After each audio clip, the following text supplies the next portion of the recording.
तिकिटाचे पैसे मागितले म्हणून एका प्रवाशाने चाकूने हल्ला करत एसटीच्या कंडक्टरला जखमी केलं। योगेश नामदेव काळे वय वर्ष 40 असं जखमी कंडक्टरचं नाव आहे, तर फिरोज शेखनूर शेख वय वर्ष 33 असं आरोपी प्रवाशाचं नाव आहे। शुक्रवारी सकाळी 10:30 वाजण्याच्या सुमारास नागपूर कोंढाळी मार्गावरील रिंगणाबोडी गावानजीक ही धक्कादायक घटना घडली। यामुळे बसमधील प्रवाशांमध्ये काही काळासाठी खळबळ उडाली होती। मिळालेल्या माहितीनुसार छत्रपती संभाजीनगर आगारची हिरकणी ही एसटी बस 51 प्रवाशांना घेऊन नागपूर येथून कोंढाळी मार्गे संभाजीनगरकडे जात होती।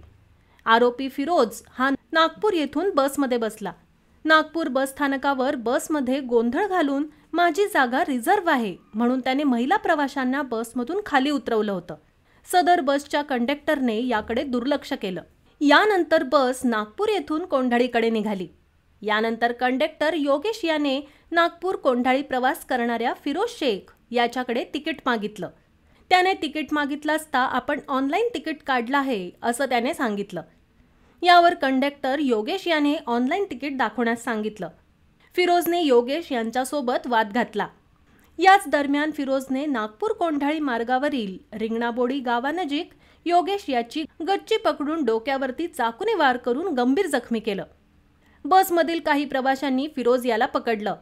तसेच विनोद इंगोले या प्रवाशाने तातडीने या घटनेची माहिती पोलीस यंत्रणा कक्षाला दिली। यातच फिरोजने चाकू व मोबाईल चालत्या बसमधून बाहेर फेकला। बस चालक संतोष जाधव याने कोंढाळी पोलीस ठाण्यात बस आणली। कोंढाळीचे ठाणेदार राजकुमार त्रिपाठी यांनी जखमी बस कंडक्टर योगेश याला उपचारासाठी कोंढाळी येथील प्राथमिक आरोग्य केंद्रात दाखल केलं। यानंतर योगेशला आता पुढील उपचारासाठी पाठवण्यात आलं आहे। या प्रकरणी कोंढाळी पोलिसांनी आरोपी फिरोज विरुद्ध गुन्हा नोंदवला आहे।